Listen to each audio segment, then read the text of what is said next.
এই জন্য মুসলমান ইমানদার আল্লাহর গোলাম যারা মুমিন বান্দা হয় তারা কখনো মৃত্যু দেখে ভয় করতে পারে না। কিন্তু আজকে এই ঈমানের কারণে মুমিন তার বাবাকে ছাড়তে পারে, এই ঈমানের কারণে মুমিন তার মাকে ছাড়তে পারে, এই ঈমানের কারণে মুমিন পুরা দুনিয়াকে ছাড়তে পারে। কিন্তু পুরা দুনিয়া ছাড়লেও মুমিন কখনো তার ঈমান থেকে দূরে সরে যায় না। কিতাবের ভিতরে ঘটনা নিয়ে আসছেন, আল্লাহর রাসূলের জামানা চলতেছে। একজন যুবক আল্লাহর বান্দা, নাম ছিল তার উজ্জা। সে সবে মাত্র নতুন কালেমা পড়ে মুসলমান হয়েছে। মুসলমান ইমানদার আল্লাহর গোলাম দিলের কান দিয়ে কথাগুলি শোনা চায়। তারাও মুসলমান ছিল, তারাও ইমানদার ছিল।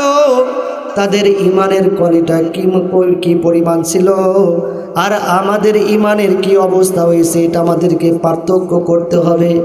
আমরা যদি সাচ্চা ইমানদার হইতে চাই, সাহাবীর জিন্দেগি থেকে আমাদের ইমান শিখতে হবে।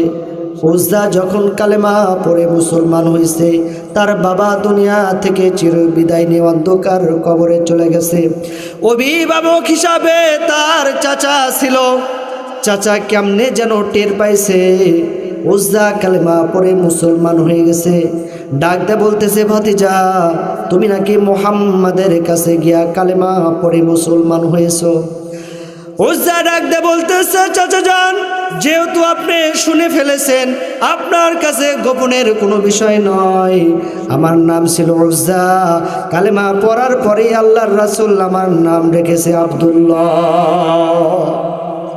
ওগো চাচা যান, আমি মুহাম্মদ রাতে কালেমা পড়ে মুসলমান হয়েছি, কারণ আমার কাছে মদিনার ভিতরে মুহাম্মাদের চাইতে ভালো মানুষ আমি একটাও দেখি নাই। মুহাম্মাদের মতো এত আমানতদার মানুষ আমি একটাও দেখি নাই। যার চেহারার ভিতরে নূর দেখেছি আমি, তার নূরে আমি পাগল হয়ে আমি কালেমা পড়ে মুসলমান হয়েছি। চাচা যান, আমি তো কালেমা পড়ে মুসলমান হয়েছি, আপনিও কি মুসলমান হইবেন নাকি? উজ্জার চাচা ডাক দে বলতেছে, তুমি যদি মুহাম্মাদের কালেমা না ছাড়ো তাইলে তোমার সম্পদ থেকে তোমাকে বঞ্চিত করা হবে। উজ্জা ডাক দে বলতেছে, চাচা গো, তুমি যদি আমাকে আমার সম্পদ থেকে বঞ্চিত করতে চাও, তারপরেও আমি মুহাম্মাদের কালেমা ছাড়তে পারবো না। চাচা ডাক দে বলতেছে, তাইলে তোমার বাড়ি থেকে তোমাকে বাইর করে দিব। আমরা যে তোমার আত্মীয়, আত্মীয়তার বন্ধন ছিন্ন করে দিব। উজ্জা ডাক দে বলতেছে, ও চাচা, এই কালেমা পড়ার কারণে যদি আপনি আমাকে ভাতিজা বলে স্বীকার নাও করেন, কোনো আফসোস নাই। এই কালেমা পড়ার কারণে যদি আপনি আমাকে আমার সম্পদ থেকে বঞ্চিত করেন, তাও কোনো অসুবিধা নাই। এই কালেমা পড়ার পরেও যদি আপনি আমাকে বাড়ির থেকে বের করে দেন, তারপরেও কোনো অসুবিধা নাই। আমি তামাম দুনিয়া ছাড়তে পারি, কিন্তু মুহাম্মাদের যে কালেমা পড়েছি সেই কালেমা আমি কখনো ছাড়তে পারবো না। চিৎকার দিয়ে বলেন আল্লাহু আকবার। এই জন্য মুমিন মুসলমান ইমানদার আল্লাহর গোলাম, ইমানদার কখনো দুনিয়ার কাছে বিক্রি হইতে পারে না। ইমানদার কখনো এই কালেমার কারণে ইমানদার কখনো দুনিয়ার কাছে বিক্রি হইতে পারে না। দুনিয়া দ্বারা কখনো ইমানদারকে কেনা যায় না। বাড়ি গাড়ি দিয়ে কখনো ইমানদারকে কেনা যায় না। ইমানদার জীবন দিবে, তবুও তার ইমান কখনো বিক্রি করবে না। চাচা তখন ডাক দে বলতেছে, আব্দুল্লাহ, যেহেতু তুমি কালেমা ছাড়বা না, তাইলে আজকে তুমি বাড়ির থেকে বাইর হয়ে যাও। এরে মুসলমান ইমানদার আল্লাহর গোলাম, এইরকম প্রচণ্ড শীতের রাত্রিতে উজ্জা যখন এরকম ভাবে বাড়ির থেকে বাইর হবে, চাচা ডাক দে বলতেছে, আব্দুল্লাহ, তোমার শরীরের ভিতরে যে জামাটা দেখতেছি এটাও তো আমার টাকা দিয়ে কেনা। তুমি যদি বাড়ির থেকে বাইর হইতে চাও তাইলে জামাটা খুলে তোমাকে যাইতে হবে। মুসলমান ইমানদার আল্লাহর গোলাম, তাদের ইমান কত শক্ত ছিল। এইরকম ভাবে যখন চাচা বলেছে তোমার শরীরে জামাটা থিয়ে যেতে হবে, সাথে সাথে আব্দুল্লাহ শরীর থেকে জামাটা এরকম ভাবে খুলে দিয়েছে। পরনের ভিতরে একটা লুঙ্গি ছিল, বলতেছে লুঙ্গিটা তোমাকে দিয়ে যেতে হবে। মুসলমান ইমানদার আল্লাহর গোলাম লুঙ্গিটাও খুলে দিয়ে লজ্জাস্থানটা কোনো রকম ভাবে ধরে রাখছে। মার জানালার কাছে গিয়া ডাক দে বলতেছে, মা দুনিয়াতে না তুমি আমার জন্য কত কষ্ট করেছো, কত মোহাব্বত করেছো, আজকে তোমার সন্তানের ইজ্জত নিয়ে সিনেমিনে খেলা হইতেছে গো মা, আমাকে একটা কি কাপড় দেওয়া যায় নাকি?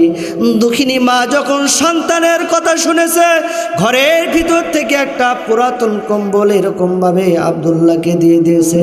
মুসলমান ইমানদার আল্লাহর গোলাম আব্দুল্লাহ কম্বলটাকে দুই টুকরা করে এক টুকরা দিয়ে নিজের লজ্জাস্থানের হেফাজত করেছে, আর এক টুকরা শরীরের সাথে পেঁচাইয়া আল্লাহর নবীর মসজিদে নববীর কাছে গিয়া দাঁড়াইয়া আছে। মুসলমান ইমানদার আল্লাহর গোলাম আল্লাহর নবী যখন নামাজ আদায়ের জন্য রাত্রিবেলা মসজিদের কাছে আসতেছে, দেখে যে সেখানে আব্দুল্লাহ নামক এই বান্দা আল্লাহর গোলাম তখন এরকমভাবে শীতের ভিতরে থরথর করে কাঁপতেছে। আল্লাহর রাসূল ডাকতে বলতেছে, আব্দুল্লাহ এই অন্ধকার রাত্রিতে শীতের ভিতরে কি জন্য তুমি এখানে কাঁপতেছো? তোমার শরীরে কাপড় নাই কেন? তুমি তো মদিনার ভিতরে একটা সম্ভ্রান্ত পরিবারের ছেলে, তুমি সকালবেলা যে কাপড় পরিধান করো বিকালবেলা সেই কাপড় তুমি পরিধান করো না, কিন্তু আজকে তোমার শরীরের ভিতরে জামা নাই কেন? আব্দুল্লাহ ডাকতে বলতেছে, নবী আমার আপনার কালিমা গ্রহণ করার কারণে আমার আত্মীয় স্বজন আমার শরীরে জামাগুলি ছিনিয়ে নিয়েছে। আল্লাহর রাসূল ডাকতে বলতেছে, আব্দুল্লাহ তুমি কি মনের ভিতরে কষ্ট পাও নাই? আব্দুল্লাহ ডাকতে বলতেছে, ইয়া রাসূলুল্লাহি ইয়া হাবিবাল্লাহ, আমি যত কষ্টই পাই না কেন আপনি রাসূলের চেহারা যখন আমি দেখি দুনিয়ার সমস্ত কষ্ট আমার মন থেকে ভুলে যায়। আব্দুল্লাহর কথা শুনে আল্লাহর রাসূলের চোখের পানি থামাইতে পারলেন না। আল্লাহর রাসূল বাড়িতে চলে গেলেন, যাওয়ার পরে তার দুইটা জামা নিয়ে আসলেন। আল্লাহু আকবার বলেন। কেমন তারা ইমানদার ছিল, আল্লাহর রাসূলের জামা তারা উপহার পাইতেছে। আল্লাহর রাসূল তার পরার দুইটা জামা আব্দুল্লাহকে দিয়ে বলতেছে, আব্দুল্লাহ আজ থেকে তুমি আমার কাছেই থাকবা, আমার কাছেই তুমি থাকবা, আমার শরীরের জামাগুলি তুমি এরকমভাবে পরিধান করবা। আব্দুল্লাহ তুমি তো বাড়ি ছেড়ে চলে এসেছো, তোমার মনের কোনো খায়েশ আছে কিনা একটু বলো, আমি একটু আল্লাহ তাআলার কাছে জানাইয়া দেই। আব্দুল্লাহ তখন ডাকতে বলতেছি, ইয়া রাসূলুল্লাহ ইয়া হাবিবাল্লাহ, আমার মনের একটা খায়েশ, সেইটা হইল আমি তো কালেমা পড়ে মুসলমান হয়েছি, আমার মনের খায়েশ আমি যদি এই দুনিয়া থেকে কালেমার জন্য আমার জীবনকে উৎসর্গ করে শাহাদাতের পিয়ালা পান করে যদি দুনিয়া থেকে বিদায় নিতে পারতাম, তাইলে আমার জীবনটা বড় ধন্য হয়ে যাইতো। আল্লাহর রাসূল আসমানের দিকে দুইটা হাত তুলে দিলেন, আল্লাহ তাআলাকে ডাকতে বলতেছেন, ও মালিক আল্লাহ তাআলা, এই আব্দুল্লাহকে তুমি কবুল করিয়া নাও, তার জন্য তুমি শাহাদাতের পিয়ালা পান করাইয়া দাও, শাহাদাতের মৃত্যু তাকে দান করো। আল্লাহর রাসূলের দোয়া কখনো মিস হবে না। এজন্য মুমিন মুসলমান যারা শাহাদাতের তামান্না রাখে, এরা যদি অসুস্থ অবস্থায় যদি ঘরের বিছানায় মৃত্যুবরণ করে, তারপরেও আল্লাহ তাআলা তাকে শাহাদাতের মৃত্যু দান করবে। আল্লাহর রাসূলের সাহাবী আব্দুল্লাহ যখন এরকমভাবে মদিনার ভিতরে চলতেছিলেন, কিছুদিন পর তার এরকমভাবে শরীরটা বড় এইরকমভাবে খারাপ লাগতেছিল, অসুস্থ হয়ে পড়ল। এমন একটা সময় চলে আসলো যে সময় তার শরীরটা অত্যন্ত খারাপ হয়ে গেল। এমন সময় আব্দুল্লাহর খবর চলে আসলো, আল্লাহর রাসূলের কাছে একজন সাহাবী এসে ডাকতে বলতেছে, ইয়া রাসূলুল্লাহ ইয়া হাবিবাল্লাহ, আপনার মহাব্বতের সাহাবী আব্দুল্লাহ গত রাত্রিতে ইন্তেকাল করেছেন। এর মুসলমান ইমানদার আল্লাহর গোলাম, লম্বা ঘটনা, সময় সংক্ষেপ। যখন এই খবরটা আল্লাহর রাসূলের কাছে আসছে, আল্লাহর রাসূল বসা অবস্থায় ছিলেন, দাঁড়াইয়া আব্দুল্লাহর বাড়ির দিকে রওনা হইলেন। সাহাবীদেরকে ডাক দেয়া বলতেছে, ও সাহাবীরা পানির ব্যবস্থা করো, আমি আমার সাহাবীর আমি নিজের হাতে ডলে ডলে তার শরীরটাকে আমি গোসল করাইয়া দিব। কেমন সৌভাগ্যবান সাহাবী, যে সাহাবীর গোসল আল্লাহর রাসূল নিজে করাইবেন। আল্লাহর রাসূল আব্দুল্লাহর শরীরটাকে সুন্দর করে গোসল করাইয়া দিয়া সুন্দর করে কাফনে কাফন পরিধান করাইয়া দিলেন। কাফনে কাফন পরিধান করাইয়া দিয়া সাহাবীদেরকে ডাক দেয়া বলতেছে, ও আমার সাহাবীরা, অমুক জায়গার আমার এই সাহাবীর এরকমভাবে জানাজার নামাজ হবে, অমুক সময় তোমরা রেডি হয়ে চলে আসবা। মুসলমান ইমানদার আল্লাহর গোলাম আব্দুল্লাহর জানাজার নামাজের যখন প্রস্তুতি সম্পন্ন হয়ে গেল, মদিনার সমস্ত সাহাবীরা আজকে একটা জান্নাতি মানুষের জানাজার নামাজ আদায় করবে। যুবক আল্লাহর বান্দা দুনিয়া ছেড়ে মৌতের পেয়ালা পান করে যখন চলে গেছে, এমন একজন জান্নাতি সাহাবীর যখন জানাজার নামাজ আদায় করবে, মদিনার প্রত্যেকটা যুব সমাজের সমস্ত যুবকেরা চলে আসছে। জানাজার নামাজের যখন প্রস্তুতি হইতেছে, সাহাবায়ে কিরাম দেখতেছে আল্লাহর রাসূল তার এরকমভাবে শরীরের পায়ের দুইটা বুড়া আঙ্গুলের উপরে ভর করে করে আসতেছিল। যখন জানাজার নামাজ আদায় করলেন, জানাজার নামাজটা যখন শেষ হয়ে গেল, আল্লাহর রাসূল কবরের পাশে দাঁড়াইলেন, নিজে কবরের ভিতরে এরকমভাবে ঢুকে পড়লেন। সাহাবীদেরকে ডাক দেয়া বলতে, সাহাবীরা রে, এই আব্দুল্লাহর লাশটা একটু আমার হাতে দাও, আমি নিজের হাতে একটু তাকে দাফন করতে চাই। কেমন সাহাবী আর কেমন রাসূল! আল্লাহর রাসূল যখন আব্দুল্লাহর লাশটা যখন কবরের ভিতরে শোয়াইতেছেন, আল্লাহ তাআলাকে ডাক দিয়ে বলতেছেন, আল্লাহ, এই সাহাবী আব্দুল্লাহর প্রতি আমি বড় খুশি, মালিক আল্লাহ তাআলা তুমিও বড় খুশি হয়ে যাও। চিৎকার দিয়ে বলেন সুবহানাল্লাহ।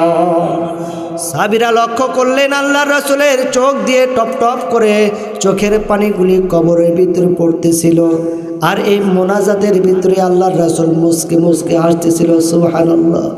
আল্লাহর রাসূল যখন মুস্কি মুস্কি হাসতেছিলেন, জানাজার নামাজ সম্পূর্ণ হয়ে গেল, দাফনও যখন সম্পূর্ণ হয়ে গেল, আল্লাহর রাসূলকে সাহাবায়ে কেরাম ডাক দিয়ে বলতেছে, ইয়া রাসূলুল্লাহ, ইয়া হাবিবাল্লাহ, আজকে জানাজার ভিতরে আমরা দুইটা জিনিস ফলো করেছি, আজকে নতুন দুইটা জিনিসে জানাজার নামাজে আমরা দেখেছি। আল্লাহর রাসূল ডাক দিয়ে বলতেছে, কি দেখেছো তোমরা জানতে চাই? সাহাবীরা ডাক দিয়ে বলতেছে, আপনি যখন জানাজার নামাজ পড়ার জন্য এখানে আসতেছিলেন, আপনাকে দেখলাম দুই পায়ের বুড়া আঙ্গুলের উপরে ভর করে আসতেছিলেন, আমরা মনে করলাম পায়ে বুঝি ব্যথা পাইছেন, কিন্তু দেখলাম না আপনি পায়ে কোনো ব্যথা পান নাই। কি কারণে দুই পায়ের বুড়া আঙ্গুলের উপরে ভর করে জানাজার নামাজ পড়ার জন্য আসতেছিলেন জানতে চাই। আল্লাহর রাসূল ডাক দিয়ে বলতেছে, ও আমার সাহাবীরা, শুনে নাও, এই সাচ্চা ঈমানওয়ালার জানাজার নামাজ পড়ার জন্য শুধু মদিনার মানুষই আসে নাই, আসমান থেকে ঝাঁকে ঝাঁকে ফেরেশতারা তারা এই জানাজার নামাজে উপস্থিত হয়েছে।